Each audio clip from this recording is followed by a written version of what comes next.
Hi, everybody. Well, you can see how far I got with my plan to still upload these every day of my vacation. First day out of the blocks yesterday. Totally didn't. That's okay. I hope you're still with me and checking these out, and they will be here more days than not. But yeah, yesterday, I slept and slept and slept, and then I got up and then I slept some more. So anyway.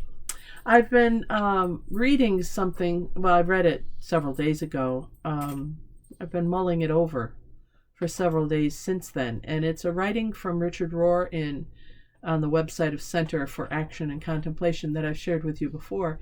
It's part of his daily meditation, and this one was for Monday, April 26th. So I've been dealing with it for 3 days, I guess. And it's titled, "This is an Apocalypse."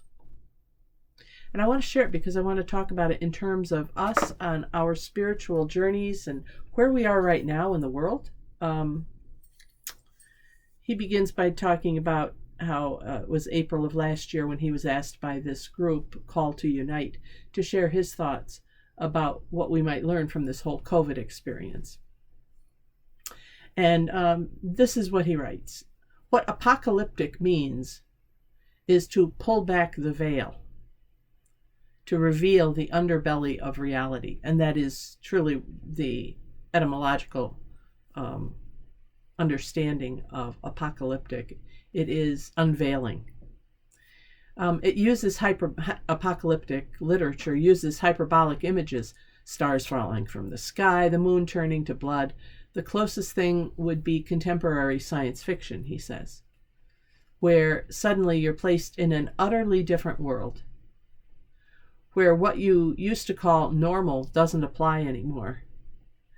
And he goes on to make the case that that perfectly describes COVID-19 and what it has done to us.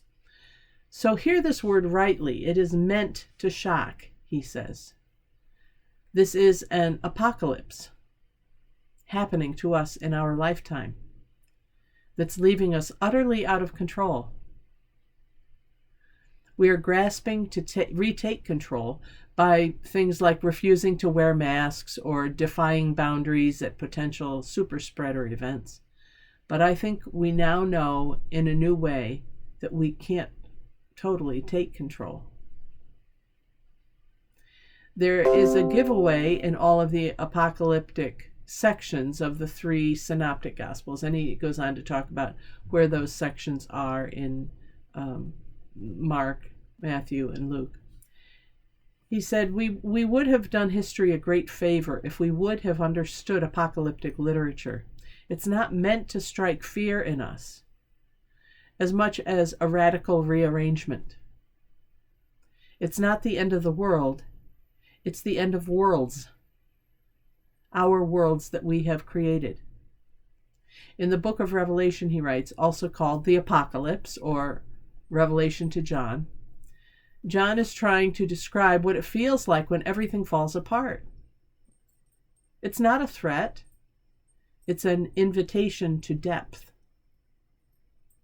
It's what it takes to wake people up to the real, to the lasting, to what matters. It presents the serious reader with a great what if.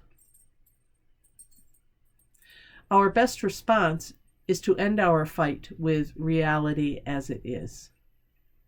We will benefit from anything that approaches a welcoming prayer, diving into the change positively, preemptively, saying, "Come what is. Teach me your good lessons." Saying yes to what is, ironically, sets us up for what if. Otherwise, we get trapped in the negative past. That's the part that has been, capturing my attention the most. First off, looking at what is. What is, not just in the world, what is in my life. It's a good time for me on vacation. And maybe for you too, wherever you are right now. What is? What is the status of your life? How are you being? And it's only when we look at the what is that we can look at the what if. What if comes next. And apocalypse is this idea of confronting the what is.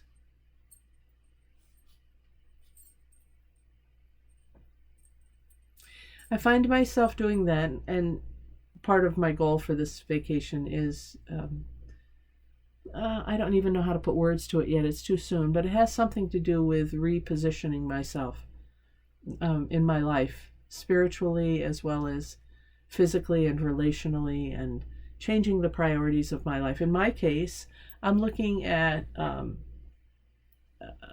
becoming perhaps an empty nester. Finally launching my daughter after COVID, when she is able to resume her normal launch to adulthood, living on her own. She's done everything else except, she has a little bit more to go to finish up her degree, but she'll be doing some internships, and then boom, she's hireable.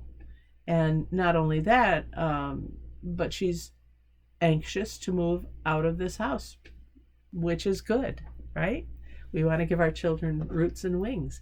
So I'm looking at that, and some of you know I've been kind of dealing with anticipatory grief over that for the last few months. And something has shifted there. I'm not looking at it the same way. I'm looking at what is now. And what is now is a shift of focus away from having everything be with her in mind, even if it weren't totally for her. It was with her in mind, and shifting that back to what I want, who I am, what I long for, what makes me happy. And like most parents, that has taken a lot of years for me to reach that point, because the most important thing was creating a stable environment for my family.